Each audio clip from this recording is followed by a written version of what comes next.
ನಿಮ್ಮ ಹಳೆಯ ಒಡವೆನ ಅಧಿಕ ಬೆಲೆಗೆ ಮಾರಬೇಕೆ? ಅಟಿಕಾಗೆ ಕಾಲ್ ಮಾಡಿ 8880 ಅಟ್ಟಿಕಾ ಗೋಲ್ಡ್ ಕಂಪನಿ. ಇನ್ನು ದೆಹಲಿಯಲ್ಲಿ ಜೋರಾಗ್ತಾ ಇದೆ ಪೇಪರ್ ಲೀಕ್ ಪಾಲಿಟಿಕ್ಸ್. ನೀಟ್ ಅಕ್ರಮದ ವಿರುದ್ಧ ಕೆರಳಿ ಕೆಂಡವಾಗಿದೆ ಕಾಂಗ್ರೆಸ್. ಹಾಗೆ ನೋಡಿದ್ರೆ ಕಾಂಗ್ರೆಸ್ ಜಂತರ್ ಮಂತರ್ನಲ್ಲಿ ಏನು ಕಾಕ್ರೋಚ್ ಜನತಾ ಪಾರ್ಟಿ ನಡೆಸ್ತಾ ಇರುವಂತಹ ಪ್ರತಿಭಟನೆ ಏನಿದೆ ಅದಕ್ಕೆ ಅಂತರವನ್ನ ಕಾಯ್ದುಕೊಂಡಿತ್ತು. ಪ್ರತಿಪಕ್ಷದ ನಾಯಕ ರಾಹುಲ್ ಗಾಂಧಿ ಅವರು ಈ ಒಂದು ಉಪವಾಸ ಸತ್ಯಾಗ್ರಹ ನಡೀತಾ ಇದ್ರು, ವಿದ್ಯಾರ್ಥಿಗಳು ಪ್ರತಿಭಟನೆಗಳಿಂದ ನಡೆಸ್ತಾ ಇದ್ರು ಕೂಡ ಅವರು ಇದಕ್ಕೆ ಕೈ ಹಾಕಿರಲಿಲ್ಲ ಮತ್ತು ಈ ಕಡೆ ತಲೆ ಹಾಕಿರಲಿಲ್ಲ. ಆದರೆ ಯಾವಾಗ ವಿದ್ಯಾರ್ಥಿಗಳ ಮೇಲೆ ದೌರ್ಜನ್ಯ ನಡೆಸಲಾಯಿತು ಅದಾದ ಮೇಲೆ ರಾಹುಲ್ ಗಾಂಧಿ ಈ ಒಂದು ಪ್ರತಿಭಟನೆಯನ್ನ ಹಿಡ್ಕೊಂಡ್ರು ಮತ್ತು ಪ್ರಧಾನಿಗಳ ಏನು ನಿವಾಸದ ಮುಂದೆ ಪ್ರತಿಭಟನೆ ಮತ್ತು ಧರಣಿಗೆ ಕೂತರು. ಇದಕ್ಕೂ ಬಹಳ ಜನ ಬಹಳ ರೀತಿಯಾದಂಥ ವಿಶ್ಲೇಷಣೆಯನ್ನು ಮಾಡ್ತಾ ಇದ್ದಾರೆ. ರಾಹುಲ್ ಗಾಂಧಿ ಅವರ ಅಧಿಕೃತ ಎಂಟ್ರಿಯಿಂದಾಗಿ ಕಾಕ್ರೋಚ್ ಜನತಾ ಪಾರ್ಟಿ ಮಾಡ್ತಾ ಇರುವಂತಹ ಹೋರಾಟದ ಕಿಚ್ಚು ಮತ್ತು ಆ ಹೋರಾಟದ ಶಕ್ತಿ ಒಂದು ಸ್ವಲ್ಪ ಕಡಿಮೆ ಮಾಡಿದೆ. ಯಾಕೆ ಅಂದರೆ ಇದಕ್ಕೆ ರಾಜಕೀಯ ಎಂಟ್ರಿ ಆದ ತಕ್ಷಣ ಇದು ರಾಜಕೀಕರಣಗೊಳ್ಳುತ್ತೆ ಹೊರತು ನಿಜವಾದ ಉದ್ದೇಶ ಏನಿದೆ, ನಿಜವಾದ ವಿದ್ಯಾರ್ಥಿಗಳ ಹಿತಾಸಕ್ತಿ ಏನಿದೆ ಅದು ಕಡೆಗಣಿಸಲ್ಪಡುತ್ತದೆ ಅಂತ. ಸೊ ಇದನ್ನು ಯಾವ ರೀತಿ ವ್ಯಾಖ್ಯಾನಿಸ್ತಾರೋ ಗೊತ್ತಿಲ್ಲ, ಬಟ್ ಡೆಫಿನೆಟ್ಲಿ ಕಾಂಗ್ರೆಸ್ ಈಗ ಈ ಒಂದು ಕ್ರೆಡಿಟ್ ವಾರನ್ನು ಬದಿಗಿಟ್ಟು ಪ್ರತಿಭಟನೆಗೆ ಧುಮಕಿದೆ. ಧರ್ಮೇಂದ್ರ ಪ್ರಧಾನ್ ರಾಜೀನಾಮೆಗೆ ಕಾಂಗ್ರೆಸ್ ಪಟ್ಟು ಹಿಡಿದಿದೆ. ನಾಟ್ ಓನ್ಲಿ ಧರ್ಮೇಂದ್ರ ಪ್ರಧಾನಿ, ನಿನ್ನೆ ಅವ್ರು ಮಾಡಿರುವಂತಹ ಧರಣಿಯಲ್ಲಿ ಅವ್ರು ಕೇಳಿದ್ದು ನರೇಂದ್ರ ಮೋದಿ ಅವರು ಮತ್ತು ಗೃಹ ಸಚಿವರಾದಂತಹ ಅಮಿತ್ ಶಾ ಅವರ ರಾಜೀನಾಮೆ. ಹೌದು, ಧರ್ಮೇಂದ್ರ ಪ್ರಧಾನ್ ಅವರ ಪೇಪರ್ ಲೀಕ್ನ ವಿಚಾರದಲ್ಲಿ ಅವ್ರ ವೈಫಲ್ಯ ಇದೆ. ಆದರೆ ವಿದ್ಯಾರ್ಥಿಗಳ ಮೇಲೆ ಹಲ್ಲೆ ಮಾಡಿದ್ದು ಪೊಲೀಸ್ ಪಡೆ, ಅದರ ಉಸ್ತುವಾರಿ ಅಮಿತ್ ಶಾ ಅವರು ಪ್ರಧಾನಮಂತ್ರಿಗಳಿಗೆ ರಿಪೋರ್ಟ್ ಮಾಡ್ತಾರೆ. ಹೀಗಾಗಿ ಅಮಿತ್ ಶಾ ಮತ್ತು ಪ್ರಧಾನಿ ಮೋದಿ ಅವರು ರಾಜೀನಾಮೆ ಕೊಡಬೇಕು ಅಂತ ರಾಹುಲ್ ಗಾಂಧಿ ಅದನ್ನು ಟ್ವಿಸ್ಟ್ ಮಾಡಿದ್ರು. ಈಗ ಸಂಜೆ 4 ಗಂಟೆಗೇನೋ ಸುದ್ದಿಗೋಷ್ಠಿ ನಡೆಸ್ತಾರಂತೆ ದೆಹಲಿ ಕಾಂಗ್ರೆಸ್ ಕಚೇರಿಯಲ್ಲಿ. ನೀಟ್ ಅಕ್ರಮದ ವಿರುದ್ಧ ಮುಂದಿನ ದಿನಗಳಲ್ಲಿ ಹೇಗೆ ಹೋರಾಟ ಮಾಡಬೇಕು ಅನ್ನೋದರ ಬಗ್ಗೆ ಮಾತಾಡುವಂತಹ ಸಾಧ್ಯತೆ ಇದೆ.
ನೀಟ್ ಅಕ್ರಮದ ವಿರುದ್ಧ ನಮ್ಮ ಹೋರಾಟ ನಿಲ್ಲಲ್ಲ, ಜಂತರ್ ಮಂತರ್ನಲ್ಲಿ ಶಾಂತಿಯುತ ಹೋರಾಟ ಮುಂದುವರಿಯುತ್ತೆ.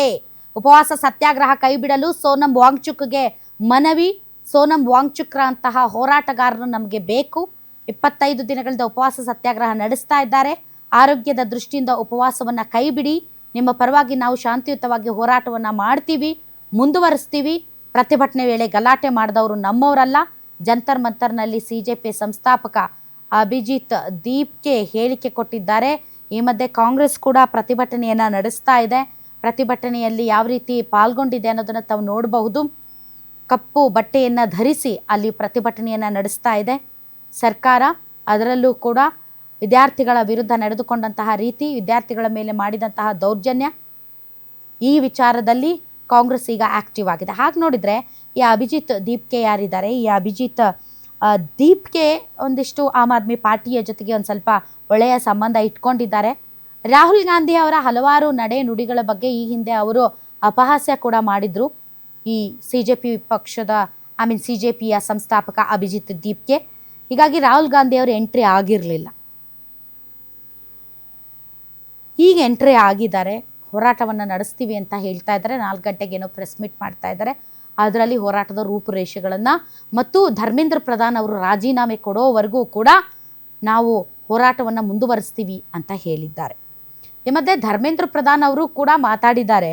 ಧರ್ಮೇಂದ್ರ ಪ್ರಧಾನ್ ಹೇಳೋದೇನು ಅಂತಂದರೆ, ವಿದ್ಯಾರ್ಥಿಗಳ ಹಿತಾಸಕ್ತಿಗಿಂತ ಕಾಂಗ್ರೆಸ್ಗೆ ರಾಜಕೀಯವೇ ಮೇಲಾಗಿದೆ, ರಾಜಕೀಯ ಮೇಲಾಟದಲ್ಲಿ ವಿದ್ಯಾರ್ಥಿಗಳ ಹಿತಾಸಕ್ತಿ ಕಡೆಗಣಿಸಲ್ಪಡುತ್ತೆ ಅಂತ.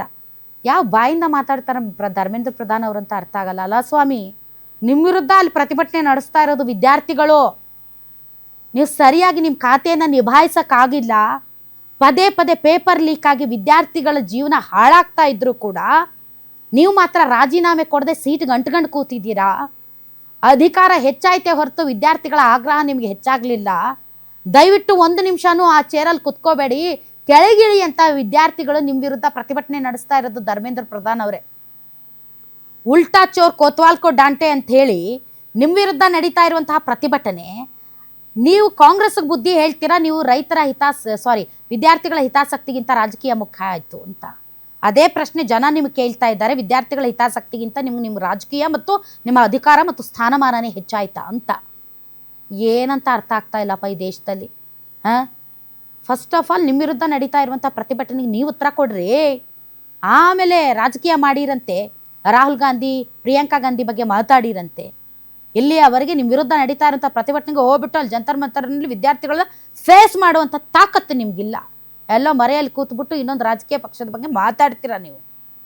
ಇದು ನಮ್ಮ ದೇಶ. और हमारा जो प्रोटेस्ट है वो तब तक चलता रहेगा जब तक धर्मेंद्र प्रधान इस्तीफा नहीं देते। आज सोनम सर की हंगर स्ट्राइक का 25वां दिन है। 25 दिन विदाउट फूड, तो उनकी जिंदगी को बहुत बड़ा खतरा है। मैं नहीं चाहता सोनम सर को कुछ हो जाए, इसलिए मैं सोनम सर से रिक्वेस्ट करता हूँ वो अपना हंगर स्ट्राइक तोड़ दे और हम इस प्रोटेस्ट को जारी रखेंगे। मेरा ये एश्योरेंस है कि सोनम सर अपना हंगर स्ट्राइक अगर तोड़ भी देंगे उसके बाद भी हम अपना प्रोटेस्ट जारी रखेंगे और तब तक हम पीछे नहीं हटेंगे जब तक धर्मेंद्र प्रधान का इस्तीफा नहीं होता। और इसी के साथ मैं कहना चाहता हूँ कि हमारा जो प्रोटेस्ट है वो इसी तरह पीसफुली आगे बढ़ेगा। तो हमारे जितने भी सपोर्टर्स है, मेरी उनसे अपील है, आप इसी तरह पीसफुली अपना प्रोटेस्ट जारी रखिए। हम कहीं से भी कोई भी ऐसी गलत चीज नहीं करेंगे जिससे हमारे प्रोटेस्ट की बदनामी हो, हमारे देश की बदनामी हो। हमारा प्रोटेस्ट पीसफुली आगे बढ़ता रहेगा और जो लोग भी गलत काम कर रहे हैं या गलत नारे लगा रहे हैं वो हमारे प्रोटेस्ट का कभी ना हिस्सा थे और ना कभी हिस्सा हो सकते हैं। हमारा प्रोटेस्ट महात्मा गांधी की राह पर चलेगा, डॉक्टर बाबा साहेब अम्बेडकर की राह पर चलेगा और पीसफुली जारी रहेगा। तो सोनम सर से मैं फिर से एक बार रिक्वेस्ट करता हूँ वो अपना हंगर स्ट्राइक तोड़ दीजिए और हमारा जो प्रोटेस्ट है वो तब तक चलता रहेगा जब तक धर्मेंद्र प्रधान इस्तीफा नहीं देते। आज सोनम सर की हंगर स्ट्राइक ಸೊ ಅಭಿಜಿತ್ ದೇವ್ಕೆ ಅವರು ಸ್ಪಷ್ಟವಾಗಿ ಹೇಳಿದ್ದಾರೆ, ಎಲ್ಲಿಯವರೆಗೆ ನಮ್ಮ ಬೇಡಿಕೆಗಳು ಈಡೇರೋದಿಲ್ವೋ ಅಲ್ಲಿಯವರೆಗೆ ನಾವು ಶಾಂತಿಯುತ ಪ್ರತಿಭಟನೆಯನ್ನು ನಡೆಸ್ತೀವಿ. ಯಾರು ಕಾನೂನನ್ನು ಕೈಗೆತ್ತಿಕೊಳ್ತಾರೋ ಅವರು ನಮ್ಮ ಪ್ರತಿಭಟನಾಕಾರರಲ್ಲ ಅಂತ. ಸೊ ಈ ಮಾತಿಗೆ ನಂದೊಂದು ಸ್ವಲ್ಪ ಆಕ್ಷೇಪ ಇದೆ. ಯಾಕೆ ಅಂದರೆ ಮೊನ್ನೆ ಏನು ಸಂಸತ್ ಚಲೋ ನಡೆಸಲಾಯಿತು, ಆ ಸಂದರ್ಭದಲ್ಲಿ ಇಡೀ ದೇಶಾದ್ಯಂತ ವಿದ್ಯಾರ್ಥಿಗಳು ಈ ಒಂದು ಹೋರಾಟದಲ್ಲಿ ಭಾಗಿಯಾದರು. ಆ ಸಂದರ್ಭದಲ್ಲಿ ಪೊಲೀಸರು ನಡೆಸಿದಂತಹ ಹಲವಾರು ಏನು ಘಟನೆಗಳಿದ್ದಾವೆ, ಅದು ಲಾಠಿ ಚಾರ್ಜ್ ಆಗಿರ್ಬೋದು, ಅಶ್ರುವಾಯು ಸಿಡಿಸಿದ್ದಾಗಿರ್ಬೋದು, ಅಥವಾ ಬೇರೆ ಬೇರೆ ರೀತಿಯಾದಂತಹ ಆ ಒಂದು ಪ್ರೊಟೆಸ್ಟರ್ಸ್ನ ತಡೆಯುವಂತಹ ನಿರ್ಬಂಧಕ ಕಾರ್ಯಕ್ರಮಗಳಾಗಿರ್ಬೋದು, ಇದಕ್ಕೆ ರೊಚ್ಚಿಗೆದ್ದು ಭಾಳಷ್ಟು ವಿದ್ಯಾರ್ಥಿಗಳು ರಿವರ್ಸ್ ಪೊಲೀಸರ ಮೇಲೂ ಕೂಡ ಹಲ್ಲೆ ಮಾಡಿದ್ದಾರೆ. ಆ ವಿದ್ಯಾರ್ಥಿಗಳು ನಮ್ಮವರಲ್ಲ ಅಂತ ಹೇಳೋದು ಅದು ತಪ್ಪಾಗುತ್ತೆ. ಸೊ ನೀವು ಪ್ರತಿಭಟನೆಗೆ ಕರೆ ಕೊಟ್ಟಾಗ ಬಂದಂತಹ ವಿದ್ಯಾರ್ಥಿಗಳು ಎಲ್ಲರೂ ನಿಮ್ಮವರೇ. 1, 2, ಇವತ್ತು ಪ್ರತಿಭಟನೆ ಶಾಂತಿಯುತವಾಗಿ ಮಾಡ್ತೀವಿ ಅಂತ ತಾವು ಹೇಳಿದ್ದೀರಿ. ಈಗಾಗಲೇ ಈ ಪ್ರತಿಭಟನೆ ಹಲವಾರು ರೂಪಗಳನ್ನು ಪಡ್ಕೊಂಡಿದೆ. ಅದರಲ್ಲಿ ಪೊಲೀಸರ ಮೇಲೆ ವಿದ್ಯಾರ್ಥಿಗಳು ಹಲ್ಲೆ ಮಾಡಿದ್ದಾರೆ ಅಂತ ಭಾಳಷ್ಟು ಮಾಧ್ಯಮಗಳು ಸೇರಿದಂತೆ ಬಹಳಷ್ಟು ಏನು ರಾಜಕೀಯ ನಾಯಕರು ಬಡ್ಕತ್ತಾ ಇದ್ದಾರೆ. ಹೀಗಾಗಿ ಇದು ಶಾಂತಿಯುತ ಅನ್ನುವಂತಹ ಎಲ್ಲೆಯನ್ನು ದಾಟಿ ಬಹಳ ಮುಂದಕ್ಕೆ ಹೋಗಿಬಿಟ್ಟಿದೆ. ಹೀಗಾಗಿ ನಾಳೆ ಏನಾದರೂ ಜಂತರ್ ಮಂತರ್ನಲ್ಲಿ ಅವಘಡಗಳಾದರೆ ಅದಕ್ಕೆ ಹೊಣೆ ಯಾರು? ಇವತ್ತು ಕಾನೂನನ್ನು ಕೈಗೆತ್ತಿಕೊಳ್ಳೋರು ಪ್ರೊಟೆಸ್ಟರ್ಸ್ ಅಲ್ಲ ಅಂತ ನೀವು ಸಾರಾಸಕ್ಟಾಗಿ ಆನ್ಲೈನಲ್ಲಿ ಹೇಳಬಹುದು. ಆದರೆ ಇಡೀ ದೇಶದ ವಿದ್ಯಾರ್ಥಿಗಳು ಈ ಘಟನೆಯಿಂದಾಗಿ ರೊಚ್ಚಿಗೆದ್ದಿದ್ದಾರೆ. ಇವತ್ತು ನೀವೇನು ಪ್ರೊಟೆಸ್ಟನ್ನು ಮುಂದುವರಿಸ್ತೀವಿ ಅಂತ ಹೇಳ್ತಾ ಇದ್ದೀರಿ, ಈ ಒಂದು ಹೇಳಿಕೆಯಿಂದ ಭಾಳಷ್ಟು ಜನ ನಾಳೆ ಮತ್ತೆ ದೆಹಲಿಗೆ ಬರ್ಬೋದು. ಸೊ ಆ ನಿಟ್ಟಿನಲ್ಲಿ ಅವ್ರನ್ನೆಲ್ಲ ನೀವು ಹೆಂಗೆ ನಿರ್ಬಂಧಿಸೋದಕ್ಕೆ ಸಾಧ್ಯ, ಅದ್ರ ಬಗ್ಗೆನೂ ಕೂಡ ಅಭಿಜಿತ್ ದೇವ್ಕೆ ಅವರು ಯೋಚನೆ ಮಾಡಬೇಕಾಗುತ್ತೆ. ಬಟ್ ಡೆಫಿನೆಟ್ಲಿ ಹೋರಾಟ ಇನ್ನೂ ಮುಗಿದಿಲ್ಲ, ಪಿಕ್ಚರ್ ಅಭಿ ಬಾಕಿ ಹೈ. ಸರ್ಕಾರ ಎಲ್ಲಿಯವರೆಗೆ ಬೇಡಿಕೆಗಳಿಗೆ ಸ್ಪಂದಿಸುವುದಿಲ್ಲವೋ ಅಲ್ಲಿಯವರೆಗೆ ಪ್ರತಿಭಟನೆ ಮುಂದುವರಿಯುತ್ತೆ, ಧರಣಿ ಶಾಂತಿಯುತವಾಗಿ ಮುಂದುವರಿಯುತ್ತೆ ಅಂತ ಕಾಕ್ರೋಚ್ ಜನತಾ ಪಾರ್ಟಿ ಹೇಳ್ತಾ ಇದೆ. ಮತ್ತೊಂದು ಕಡೆ ಸರ್ಕಾರ ಮಾತ್ರ ನೀನು ಬರ್ತೀಯಾ ನಾ ಬರಲ್ಲ, ನೀ ಬರ್ತೀಯಾ ನಾ ಬರಲ್ಲ, ನಾ ಕರೆದ್ನ ನೀ ಕರೆದ ಅನ್ನೋಂಥ ಮಕ್ಕಳ ಆಟದಲ್ಲಿ ಬ್ಯುಸಿಯಾಗಿದೆ. ಯಾರು ಕರೆದ್ರೆ ಏನಂತೀರಿ, ಕೂತು ಮಾತಾಡಿ ಬಗೆಹರಿಸ್ಬೋದಾದಂಥ ವಿಚಾರದಲ್ಲಿ ನಾನು ಯಾಕೆ ಹೋಗಲಿ, ಅವ್ರು ಯಾಕೆ ಬರಲ್ಲ, ನಾನು ಹೋಗಲಿಲ್ಲ, ಅವರೇ ಕರೆದ್ರು, ಯಾರನ್ನ ಕರೆದ್ರು ಅಂತ ಟ್ವೀಟ್ ಮಾಡಿಕೊಂಡು ಈಗೋನ ಮುಂದಿಟ್ಕೊಂಡು ಏನೂ ಮಾಡೋಕ್ಕಾಗೋದಿಲ್ಲ. ತಾಳಿದವನು ಬಾಳಿಯಾನು, ಸೋಲಬೇಕು ಗೆಲ್ಲಬೇಕು. ಅದನ್ನು ಹೊರತುಪಡಿಸಿ ಇಲ್ಲ ಅವರೇ ಬರಬೇಕು ನಾವು ಹೋಗಲ್ಲ, ಈ ದಾರ್ಷ್ಟ್ಯ ಭಾಳ ದಿನ ನಡೆಯಲ್ಲ.